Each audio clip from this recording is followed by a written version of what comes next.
વિદ્યાર્થી મિત્રો, માનવ પ્રજનનમાં ગઈ વખતે આપણે ફલનની વાત કરી ગયા હતા.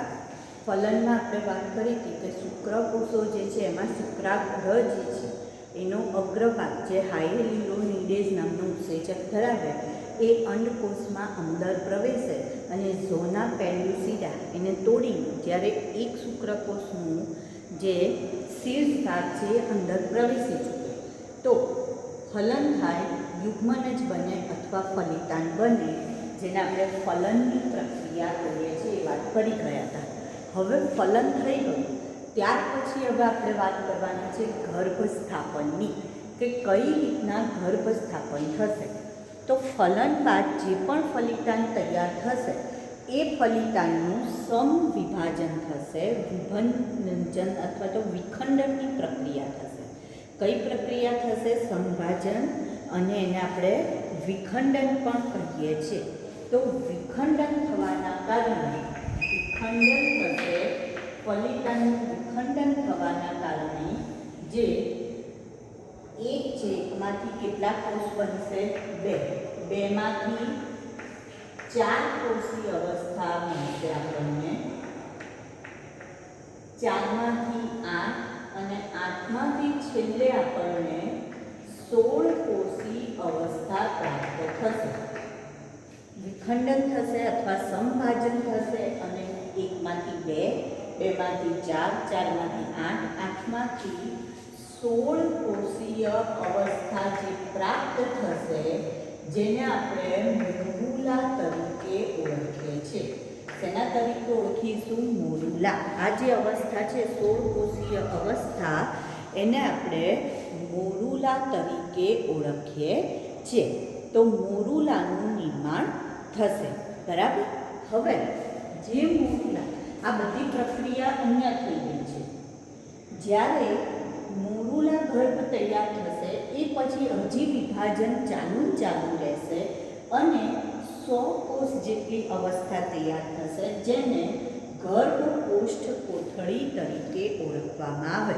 શેના તરીકે ઓળખીશું? ગર્ભકોષ્ઠ કોથળી. ગર્ભકોષ્ઠ કોથળીમાં આપણે જોઈએ તો જે બહારનું સ્તર તમે જોશો એને કહેવાય પોષક કોષોનું સ્તર. બહારનું સ્તર એને આપણે શેના તરીકે ઓળખીશું? પોષક કોષોનું સ્તર. અને અંદર તરફ એક ખૂણામાં જ્યાં બાકીનો ભાગ ખાલી રહે છે એટલે એને ગર્ભકોષ્ઠ કોથળી કહીએ છીએ. ખાલી રહેશે જેમાં પ્રવાહી હોય છે. અને અહીંયા આપણે એક ખૂણામાં જોઈએ તો કોષોનો સમૂહ જે જમા થાય છે એને અંતઃકોષ સમૂહ તરીકે ઓળખીશું. તો આ ગર્ભકોષ્ઠ કોથળીની રચના થશે જે ક્યાં સ્થાપિત થવા માટે આવશે? તો કે ગર્ભાશયમાં સ્થાપન થવા માટે તૈયાર થશે. હવે આમાંથી જે પોષક કોષોનું સ્તર છે એ પોષક કોષોનું સ્તર એ આ જે છે એ ગર્ભકોષ્ઠ કોથળી છે. બરાબર. અને આ ગર્ભાશયની દિવાલ છે. તો આ કયું સ્તર આવશે? સૌથી અંદરનું સ્તર, જેને આપણે શું કહીએ છીએ? એન્ડોમેટ્રિયમ.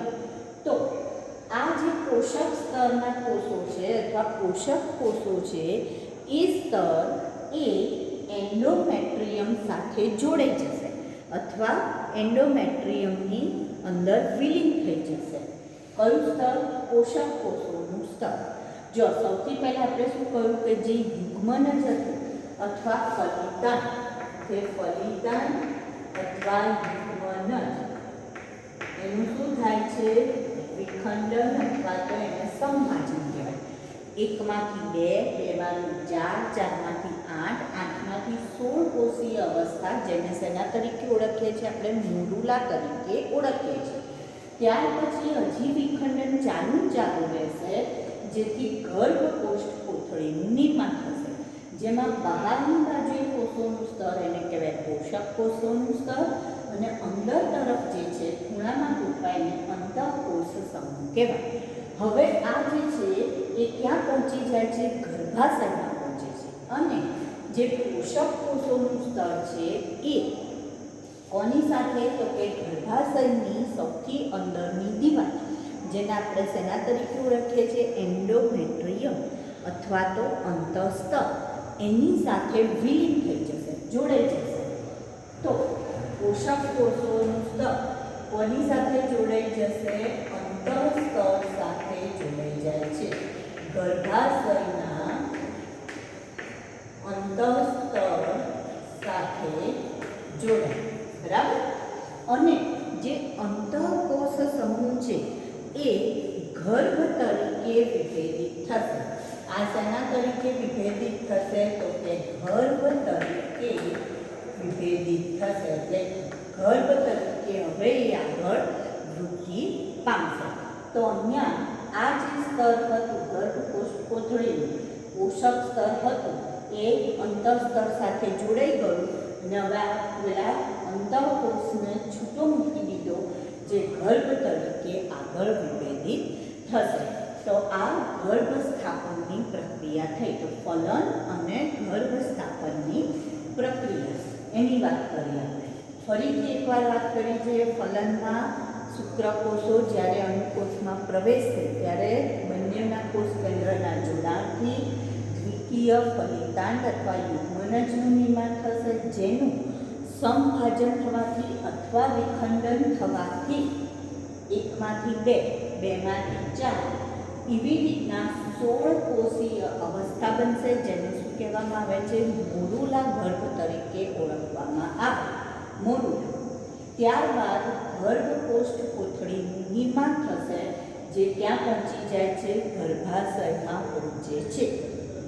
જે પોષક બહારના ગર્ભકોષ કોથળીમાં બહારના કોષો છે એને પોષક કોષ કહેવાય છે, જે ગર્ભાશયના અંતઃસ્તર સાથે જોડાશે. જ્યારે અંદર તરફનાને અંતઃકોષ, અંદર એટલે અંતઃકોષ સમૂહ કહેવાય, જે ગર્ભ તરીકે વિભેદિત થાય છે.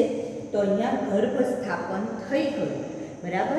અંતઃસ્તરમાં પેલું ગર્ભનું સ્થાપન થઈ ગયું છે, જેને ગર્ભ સ્થાપન તરીકે પણ આપણે ઓળખીએ છીએ.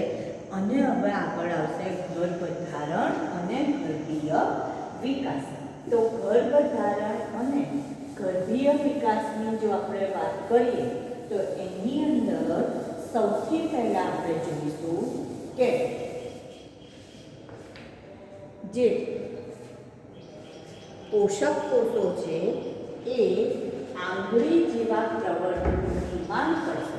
પોષક કોષો જે પેલા અંતઃસ્તર સાથે જોડાઈ ગયા હતા, અંતઃસ્તરમાં વિલીન થઈ ગયા હતા અથવા જોડાઈ ગયા હતા, એ પોષક કોષો એ આંગળી જેવા પ્રવર્તનનું નિર્માણ કરશે, જેને જરાયુજ અંકુર તરીકે ઓળખવામાં આવે. શેના તરીકે ઓળખીશું? જરાયુજ અંકુર. તો પહેલું પોષક કોષો આંગળી જેવા પ્રવર્તની રચના કરશે, જેને શેના તરીકે ઓળખાય છે? જરાયુજ અંકુર તરીકે ઓળખવામાં આવે છે. હવે આ જે જરાયુજ અંકુર છે એકથી વધારે સંખ્યામાં છે, બરાબર. તે ગર્ભાશયની પેશી સાથે જોડાશે. જરાયુજ અંકુર ગર્ભાશયની પેશી સાથે જોડાઈ જરાયુનું નિર્માણ કરશે. કોનું નિર્માણ કરશે? જરાયુ. જો પહેલું આપણે શું કીધું? તો પોષક કોષો આંગળી જેવા પ્રવર્તની રચના કરી કોની રચના કરશે? જરાયુજ અંકુરની. જરાયુજ અંકુર ગર્ભાશયની પેશી, આ જે ગર્ભાશય છે, જો આ પિંક કલરનું છે એ ગર્ભાશય છે, તો ગર્ભાશયની પેશી સાથે જોડાશે અને શેનું નિર્માણ કરશે? જરાયુનું નિર્માણ કરે છે. હવે એ બંને ભેગા મળીને જે જરાયુ બને એ જરાયુ આ જરાયુ જે આ ગર્ભનાળ દ્વારા ગર્ભની સાથે જોડાય છે. જરાયુ ગર્ભનાળ દ્વારા કોની સાથે જોડાશે? ગર્ભ સાથે જોડાશે. ગર્ભને ભ્રૂણ પણ કહીએ છીએ આપણે, તેની સાથે જોડાઈ જશે. અને એનું કાર્ય શું જરાયું? તો ભ્રૂણને ઓક્સિજન અને પોષક તત્વ પૂરા પાડશે. જે ગર્ભનાળ છે એના દ્વારા એ ગર્ભનાળમાં રુધિરનું વહન થાય, એટલે જરાયું રુધિર મારફતે ઓક્સિજન અને પોષક તત્વો કોને પહોંચાડી દેશે? ભ્રૂણને. હવે એની સાથે ભ્રૂણે જે કાર્બન ડાયોક્સાઇડ અને ઉત્સર્ગ પદાર્થ ઉત્પન્ન કરે, કચરો ઉત્પન્ન કર્યો, એ આ ગર્ભનાળ દ્વારા જરાયુ જોડે જશે અને જરાયુ એનો બહાર નિકાલ કરશે. એટલે ભ્રૂણના કાર્બન ડાયોક્સાઇડ અને ઉત્સર્ગ દ્રવ્યનો નિકાલ કરશે. બરાબર? સારું. આ તો વાત થઈ જરાયુના એક કાર્ય. બીજું એનું કાર્ય શું છે? તો એ જુદા જુદા પ્રકારના અંતઃસ્ત્રાવ ઉત્પન્ન કરે છે, જેમ કે HCG, HPL, ઇસ્ટ્રોજન, પ્રોજેસ્ટેરોન અને રિલેક્સિન નામના અંતઃસ્ત્રાવ. તો HCG એટલે human chorionic gonadotropin. HPL human placental lactogen. Human placental lactogen. Placenta એટલે જરાયુ કહીએ છીએ. તો જરાયુ HCG human chorionic gonadotropin, HPL human placental lactogen, oestrogen, progesterone અને રિલેક્સિન જેવા અંતઃસ્ત્રાવ ઉત્પન્ન કરવાનું કામ કરશે. હવે આમાંથી જે HCG, HPL અને રિલેક્સિન આ ત્રણ અંતઃસ્ત્રાવ માત્ર ગર્ભાવસ્થા દરમિયાન જ સ્ત્રીમાં ઉત્પન્ન થાય, એ સિવાય ઉત્પન્ન થતા નથી. હવે એ ઉપરાંત એવું કહે છે, તો આ જરાયુનું કામ થયું. તો પહેલું આપણે કહીશું કે પોષક કોષો આંગળી જેવા પ્રવર્ગમાં, જેને જરાયુજંકુર કહેવાય. તો આ જરાયુજંકુર છે. જરાયુજંકુર ગર્ભાશયની આ પેશી છે, એની સાથે જોડાયેલું કોનું નિર્માણ કરે છે? જરાયુ. જરાયુ ગર્ભનાળ દ્વારા કોની સાથે જોડાયેલું છે? ભ્રૂણ સાથે અથવા ગર્ભ સાથે જોડાય છે. બરાબર? સારું. હવે અહીંયાથી જુઓ, આ અહીંયા સ્પેસમનનો જથ્થો જમા થઈ જાય છે અને આ ભાગ બંધ થઈ ગયેલો છે, એટલે ભ્રૂણ અહીંથી બહાર નીકળી શકે નહીં. બરાબર? સારું. જરાયુનું કામ શું છે? તો કે તે ગર્ભનાળ દ્વારા ભ્રૂણને શું પૂરું પાડે છે અથવા ગર્ભને શું પૂરું પાડે છે? ઓક્સિજન અને પોષક તત્વો. એની સામે એ શું લેશે? તો ભ્રૂણના CO2 અને ઉત્સર્ગ દ્રવ્યો લઈ લેશે. પોષક દ્રવ્યો પૂરા પાડે અને ઉત્સર્ગ દ્રવ્યો લઈ લેશે. જરાયુ અંતઃસ્ત્રાવ પણ ઉત્પન્ન કરે છે, જેવા કે HCG, HPL, ઇસ્ટ્રોજન, પ્રોજેસ્ટેરોન અને રિલેક્સિન. આમાંથી HCG, HPL અને રિલેક્સિન જે છે માત્ર ગર્ભાવસ્થા દરમિયાન જ જોવા મળતા અંતઃસ્ત્રાવ છે. હવે જરાયુનું કામ પણ અહીંયા પૂરું થયું. હવે ગર્ભાવસ્થા દરમિયાન આપણે જોઈએ તો oestrogen, progesterone, cortisol, prolactin, thyroxine આવા અંતઃસ્ત્રાવોનું પ્રમાણ પણ સ્ત્રીમાં વધી જશે, જે ગર્ભવૃદ્ધિ માટે, ગર્ભ સ્થાપનની જાળવણી માટે અને સ્ત્રીઓમાં થતા ચયાપચય ફેરફાર માટે જવાબદાર છે. એટલે આ અંતઃસ્ત્રાવનું પ્રમાણ એ સમય દરમિયાન વધવું જરૂરી છે. એટલા માટે કેટલીક સ્ત્રીઓને આપણે જોઈએ તો જ્યારે એ ગર્ભાવસ્થા પૂરી થાય કે પ્રેગ્નન્સી પૂરી થાય, બાળકને જન્મ આપી દે, એ પછી પણ એનામાં થાઇરોક્સિનનું પ્રમાણ વધુ હોય અને એના કારણે એને થાઇરોઇડ જેવો રોગ લાગુ પડી જતો હોય છે. આફ્ટર ડિલિવરી, એમ કંઈ તમે પ્રસૂતિ પૂરી થાય પછી પણ એને એવો રોગ લાગુ પડતો હોય છે. તો આ અંતઃસ્ત્રાવો પણ જરૂરી છે કે એનું પ્રમાણ વધવું જરૂરી છે, તો જ ગર્ભની વૃદ્ધિ થશે.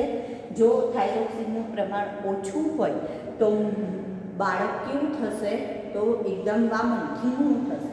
એટલા માટે ગર્ભવૃત્તિ માટે, ગર્ભ સ્થાપનની જાળવણી માટે, એટલે ગર્ભાશયમાં ગર્ભ રહી 9 મહિના બરાબર રહે એના માટે અને સ્ત્રીમાં થતા ચયાપચયી ફેરફાર માટે પણ જરૂરી છે. બરાબર? તો એના માટે આ અંતઃસ્ત્રાવનું પ્રમાણ વધવું જરૂરી છે. હવે આ જે ગર્ભ છે એ સ્થાપિત થઈ ગયો પછી અંતઃકોષ સમૂહ, જે આપણે ગર્ભ તરીકે અથવા ભ્રૂણ તરીકે ઓળખીએ છીએ, અંતઃકોષ સમૂહમાં બાહ્ય ગર્ભસ્તર, મધ્ય અંતઃગર્ભ સ્તર અને છેવટે મધ્ય ગર્ભ સ્તરનું નિર્માણ થશે. અંતઃકોષ સમૂહની આજુબાજુ જે અંતઃકોષ સમૂહ હતો, પહેલી વાત આપણે પોષક કોષોથી કરી. પહેલી વાત પોષક કોષથી કરી કે જે કોનું નિર્માણ કરે છે? જરાયુજ અંકુરનું. અને બીજી વાત આપણે અંતઃકોષ સ્તરની વાત કરીશું. બરાબર? અંતઃકોષ સ્તર અથવા તો એને આપણે કહીએ છીએ અંતઃકોષ સમૂહ તરીકે પણ ઓળખી શકીએ. તો આ જે અંતઃકોષ સમૂહ છે એની આજુબાજુ પહેલાં બાહ્ય કોષ, એટલે એનો મતલબ ગર્ભકોષ્ઠ કોથળી, જે ગર્ભાશયમાં સ્થાપિત થઈ એના જ બંને સ્તરની વાત કરીએ છીએ આપણે. તો અંતઃકોષ સ્તર અથવા તો એને અંતઃકોષ સમૂહ પણ કહીશું. તો આ અંતઃકોષ સમૂહની આજુબાજુ સૌથી પહેલાં બાહ્ય ગર્ભ સ્તરનું નિર્માણ થશે અને ત્યારબાદ અંતઃગર્ભ સ્તરનું નિર્માણ થશે. પહેલાં કોનું થશે? બાહ્ય ગર્ભ સ્તર, ત્યાર પછી અંતઃગર્ભ સ્તર અને છેવટે મધ્ય ગર્ભ સ્તરનું નિર્માણ થશે. એટલે હવે ત્રણેય ગર્ભ સ્તરનું નિર્માણ થઈ ગયું, ત્રિગર્ભ સ્તરી ગર્ભ બની ગયો અને જે અંતઃકોષ સમૂહ છે એ સ્ટેમ કોષ તરીકે અથવા સ્ટેમ સેલ્સ તરીકે ઓળખાતા કોષો પણ ધરાવે છે. આ જે અંતઃકોષ સમૂહ છે એ સ્ટેમ સેલ્સ તરીકે ઓળખાતા કોષો પણ ધરાવે છે, જે પેશીનું અથવા અંગના નિર્માણ માટે જવાબદાર છે. અંગ નિર્માણ માટે જવાબદાર છે, જુદા જુદા અંગના નિર્માણ માટે જવાબદાર છે. જો તમે ક્લોનિંગ શબ્દ સાંભળ્યો હશે, ક્લોનિંગનો મતલબ થાય એના જેવી same to same Xerox copy. તો જેમાં એ સજીવના સ્ટેમ સેલ્સ લઈ એમાંથી જ એના જેવો સજીવ ઉત્પન્ન કરવામાં આવે છે. એટલે એમાં પ્રજનન કરાવવાનું નથી. ધારો કે મારે નરેન્દ્ર મોદી ઉત્પન્ન કરવા છે અથવા તો ધારો કે મારે ઐશ્વર્યા રાય ઉત્પન્ન કરવી છે, તો ઐશ્વર્યા રાયમાંથી એના સ્ટેમ સેલ્સ લઈને એ જ સ્ટેમ સેલ્સને પ્રયોગશાળામાં ઉછેર કરવામાં આવે તો નવા નવા અંગો એ અંગ નિર્માણ કરી સેમ ઐશ્વર્યા રાય હું ઉત્પન્ન કરી શકું છું. તો એને આપણે ક્લોનિંગ તરીકે ઓળખીએ છીએ. તો અંતઃકોષ સમૂહમાં સૌથી પહેલાં બાહ્ય ગર્ભ સ્તર, અંતઃગર્ભ સ્તર અને ત્યારબાદ મધ્ય ગર્ભ સ્તરનું નિર્માણ થશે. એમાં કેટલાક સ્ટેમ સેલ્સ પણ હોય છે જે શેનું નિર્માણ કરે છે? અંગનું નિર્માણ કરે છે અને અંગતંત્ર બનાવે છે. 9 મહિના પછી જ્યારે 9 મહિનાનો સમયગાળો પૂરો થશે ત્યારે માતા એક બાળકને, આ ભ્રૂણનો વિકાસ પૂર્ણ થઈ જશે અને એક બાળકને જન્મ આપશે. બરાબર? એવી જ રીતના આપણી બુકની અંદર પૂછેલું છે કે કૂતરામાં, હાથીમાં અને બિલાડીમાં ગર્ભાવસ્થાનો સમયગાળો. તો જો કૂતરાની વાત કરીએ તો એમાં 63 દિવસ, કૂતરામાં અને બિલાડીમાં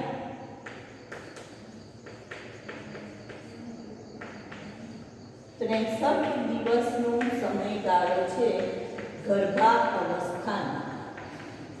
મનુષ્યમાં જેમ 9 મહિના છે એમ કૂતરામાં અને બિલાડીમાં 63 દિવસનો છે, જ્યારે હાથીમાં 624 દિવસનો છે.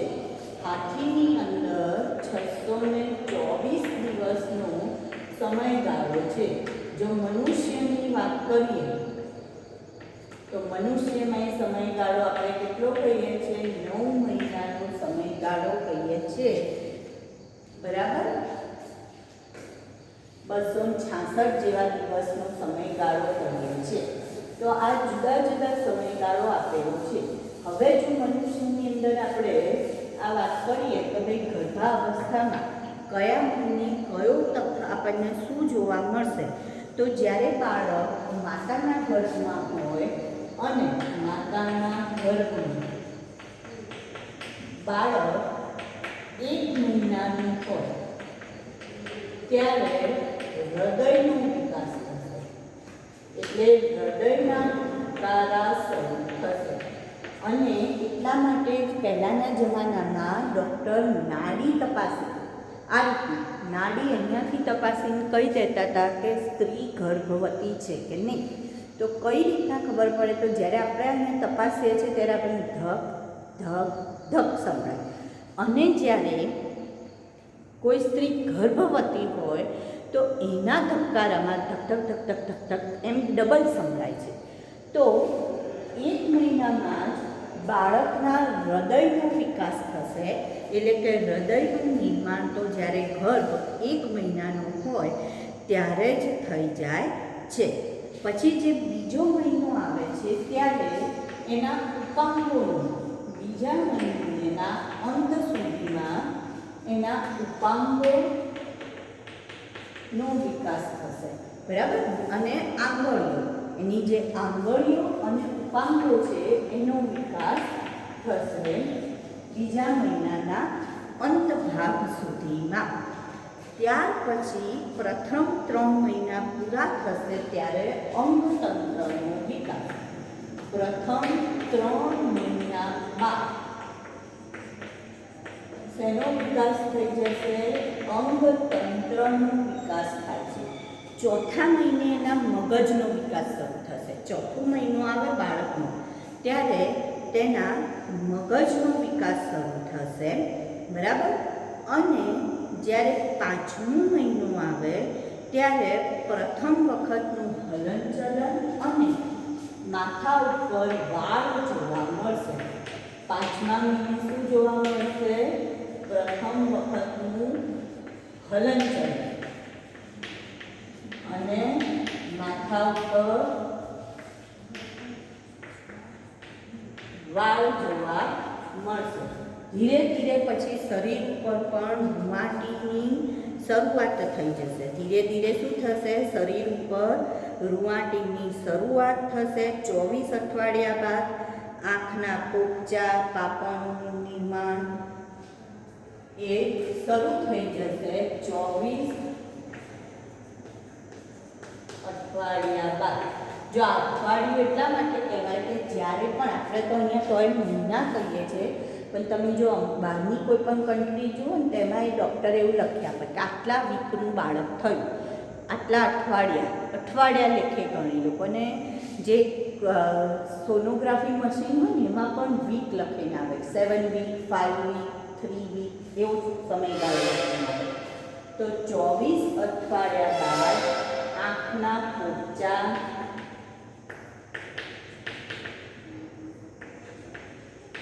રૂંવાટી અને એવો વિકાસ થશે. અને છેલ્લે 9 મહિને પુખ્ત બાળકનો વિકાસ પૂરો થશે, બરાબર. સંપૂર્ણ વિકસિત થઈ જશે અને પ્રસૂતિ માટે બાળક શું થઈ ગયું? તૈયાર થઈ ગયું. શેના માટે તૈયાર થઈ ગયું? પ્રસૂતિ માટે બાળક તૈયાર થઈ જાય છે. તો હવે મુદ્દો આવે છે પ્રસૂતિ અને દુગ્ધસ્ત્રાવ. પ્રસૂતિ અને દુગ્ધસ્ત્રાવનો મુદ્દો આવશે. તો પ્રસૂતિ કોને કહેવાય? તો 9 મહિનાના ગર્ભ વિકાસ બાદ પ્રસૂતિ અને દુગ્ધસ્ત્રાવ. તો આપણે શું કહીએ છીએ? 9 મહિનાના ગર્ભ વિકાસ બાદ બાળકનો જન્મ થવો અથવા પ્રસવ થવો અથવા શરીરની બહાર બાળકનો નિકાલ થવો, જેને શું કહેવામાં આવે છે? પ્રસૂતિ કહેવામાં આવે છે. 9 મહિના બાદ, એવું જરૂરી નથી કે 9 મહિના, કેટલાકમાં 10 મહિના પણ થઈ જતા હોય છે. તો જ્યારે બાળકનો ગર્ભાવસ્થામાં વિકાસ પૂર્ણ થાય ત્યારે શરીરની બહાર તેનો નિકાલ થવો અથવા પ્રસવ થવો, જેને શેના તરીકે ઓળખવામાં આવે છે? પ્રસૂતિ તરીકે ઓળખવામાં આવે છે. હવે પ્રસૂતિ જે છે એ ચેતા અંતઃસ્ત્રાવી પ્રક્રિયા છે. જો ચેતા અંતઃસ્ત્રાવી પ્રક્રિયા, કેમ એને ચેતા અંતઃસ્ત્રાવી પ્રક્રિયા કહેવાય? તો એમાં ચેતાતંત્ર પણ સંકળાયેલું છે અને અંતઃસ્ત્રાવી તંત્ર પણ સંકળાયેલું છે, માટે એને ચેતા અંતઃસ્ત્રાવી પ્રક્રિયા તરીકે પણ ઓળખાય. હવે આમાં શું કહે છે કે ગર્ભ અને જરાયુ જે છે એ વિશિષ્ટ સંકેતો પૂરા પાડે છે. એ ચેતાતંત્ર એની અંદર આવશે. ગર્ભ અને જરાયુ એ પ્રસૂતિ માટે વિશિષ્ટ સંકેતો આપે. પ્રસૂતિ માટે શું આપશે? વિશિષ્ટ સંકેતો આપશે. બરાબર? કોણ આપશે? ગર્ભ અને જરાયુ જે પ્રસૂતિ માટે વિશિષ્ટ સંકેતો પૂરા પાડે છે. હવે જ્યારે એ સંકેતો આપશે તો એ દરમિયાન માતાની જે પિટ્યુટરી ગ્રંથિ છે એ ઓક્સિટોસિનનો સ્ત્રાવ કરશે. જેવો આ ગર્ભ અને જરાયુએ પ્રસૂતિ માટે સંકેતો આપે કે તરત જ માતાની પિટ્યુટરી ગ્રંથિ કોનો સ્ત્રાવ કરશે? ઓક્સિટોસિનનો સ્ત્રાવ કરશે. અને આ ઓક્સિટોસિન એ ગર્ભાશયનું સંકોચન પહેરશે. ગર્ભાશયનું શું કરશે? સંકોચન પહેરશે.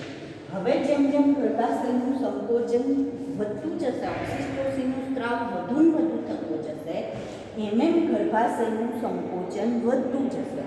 અને જ્યારે ગર્ભાશયનું સંકોચન વધી જાય એટલે પીડા ઉપડી, એવું કહે છે ને, દુખાવો થયો, અને જ્યારે સ્ત્રીને વધારે દુખાવો ના થાય, એ વધારે પેન ના લઈ શકતી હોય, તો એવા સમયે ડૉક્ટર એને ઇન્જેક્શન આપે છે. તો ઇન્જેક્શનમાં શું હોય? ઓક્સિટોસિન, જે એને વધુ પીડા ઉત્પન્ન કરવા માટે પ્રેરે, જેના કારણે ગર્ભાશય વધુ સંકોચન પામે અને બાળક જે છે જ્યારે 9મો મહિનો આવે ત્યારે આ બાળકની પોઝિશન શું થઈ જશે?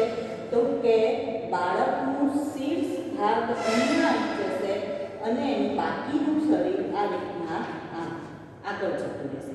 તો હવે અહીંથી બાળક આ તોડી ધીરે ધીરે એનું સંકોચન થવાથી આ યોની માર્ગ દ્વારા બાળક અહીંથી બહાર નીકળવા માટે પ્રયત્ન કરશે. બરાબર?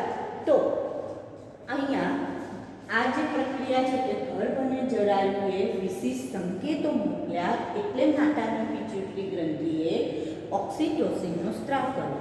જેમ જેમ ઓક્સિટોસિનનો સ્ત્રાવ વધતો જશે, વધારે ને વધારે સ્ત્રાવ થશે, એમ ગર્ભાશયનું સંકોચન વધતું જશે.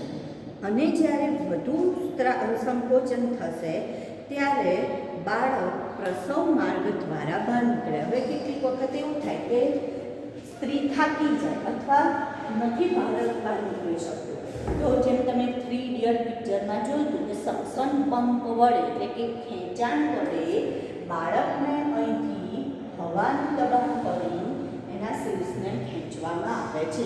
હવે કેટલીક વખતે શું થાય કે આવું દબાણ કરીને જ્યારે બાળકને ખેંચવામાં આવે તો એનું માથું જે છે એ થોડું લાંબુ થઈ જાય. પછી ડૉક્ટર એને દબાઈને પ્રયત્ન કરે, પણ કેટલીક વખતે એવી ખોડખાપણ પણ રહી જતી હોય છે. કેટલીક વખતે ડૉક્ટર ફોર્સેપનો ઉપયોગ કરે, ચીપિયાનો, એના વડે એનું માથું પકડીને બહાર લાવવા પ્રયત્ન કરે. હવે એવા સમયે શું થાય? જ્યારે માથાને ચીપિયા વડે પકડે તો કોઈક નસ, જો બાળક કેટલું બધું તમને ખબર હશે કે નાજુક હોય, તો કોઈક નસ જો દબાઈ જાય તો એને પેરાલિસિસ થવાની પણ શક્યતા રહેલી હોય છે. હવે કેટલીક વખતે તમે એવું સાંભળ્યું હશે કે નાયડો વીંટળાયેલો છે બાળકને, એટલે કે ગર્ભના બાળક જ્યારે આમાં ફરતું હોય છે, ગર્ભાશયમાં હલનચલન એને શરૂ કર્યું, તો એ જ્યારે ફરતું હોય 5મા મહિને એને હલનચલન શરૂ કર્યું તો ફરતું હોય ત્યારે આ જે ગર્ભનાળ છે એ એને વીંટળાઈ જવાની શક્યતા રહે છે. તો બાળક બહાર નીકળવા પ્રયત્ન કરે પણ પેલી ગર્ભનાળ એને પકડી રાખે, બહુ જાડી હોય તો એને પકડી રાખે છે, એને બહાર નીકળવા દેતી નથી. તો એવા સમયે ડૉક્ટર સિઝરિયન કરવાનું પ્રિફર કરશે. સિઝરિયનમાં શું કરશે તો અહીંયા કાપડ મૂકશે અને ડાયરેક્ટ બાળકને બહાર હાથ વડે કાઢી લેશે, જેને આપણે સીઝર કહીએ છીએ, બરાબર, ઓપરેશન કહીએ છીએ. તો આ રીતના બાળકનો જન્મ કરાવતા હોય છે.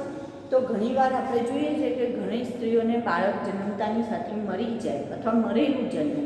તો એવું કેમ થાય તો કે જ્યારે નોર્મલ ડિલિવરી કરવાનો પ્રયત્ન કરતા હોય અને બાળક આવી રીતના બહાર આવવા પ્રયત્ન કરે અને પેલો નાયડો જે છે એના ગળામાં વીંટળાઈ જાય તો એવા વખતે મરી જાય. હવે બાળકનો પ્રસવ થઈ ગયો, બાળક બહાર આવી ગયું તો એની ડૂંટી સાથે પેલી નાળ જોડાયેલી હોય છે, એને કાપવામાં આવે છે, બરાબર.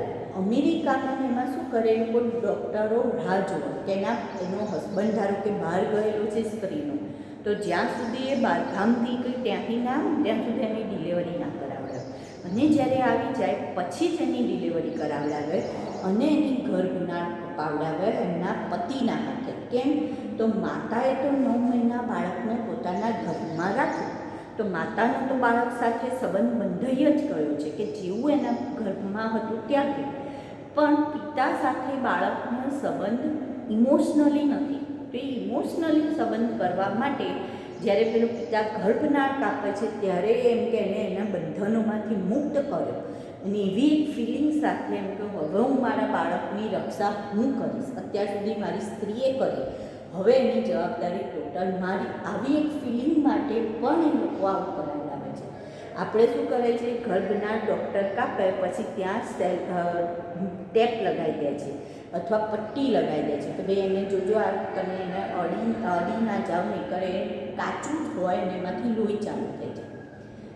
આદિવાસી લોકોએ જે ગર્ભનાળ છે પ્લેસેન્ટા કહેવાય છે, એનો ઉપયોગ દવા તરીકે કરે, એને સૂકવી દે અને જ્યારે પણ એમનું બાળક બીમાર પડે તો એનાથી થોડોક ટુકડો લઈ એને ખાંડી એને પાણીમાં ઓગાળી પીવડાવી દે, કારણ કે એમાં બહુ જ બધા એન્ટીબોડી હોય કે જે એની ઇમ્યુનિટી વધારે, એની રોગ પ્રતિકારક શક્તિ વધારે. હવે તો અત્યારે તો આપણે જોઈએ તો ઘણા હીરો હિરોઈન એમના પ્લેસેન્ટા જે છે એને જનીન બેંકની અંદર સાચવી રાખવા માટે મૂકે છે. જેમ કે અજય દેવગનને કાજોલ એ લોકોએ મૂકેલું છે, એમને જે બાળક જન્મ્યું હતું એનું પછી આવું ગર્ભનાળનો ટુકડો મૂકેલો છે. ઐશ્વર્યા રાયને લોકોએ પણ મૂકેલો છે. શેના માટે મૂકે તો ભવિષ્યમાં એમના બાળકને જો કોઈ પ્રકારની ખામી સર્જાય એમના શરીરમાં તો આ પ્લેસેન્ટા લઈને એમાંથી જ કોઈ પણ અંગનું નિર્માણ પણ કરી શકાય, કારણ કે એમાં સ્ટેમ સેલ્સ હોય તો એમાંથી જ નવા અંગનું નિર્માણ કરી શકાય. તો કોઈકને ધારો કે બોન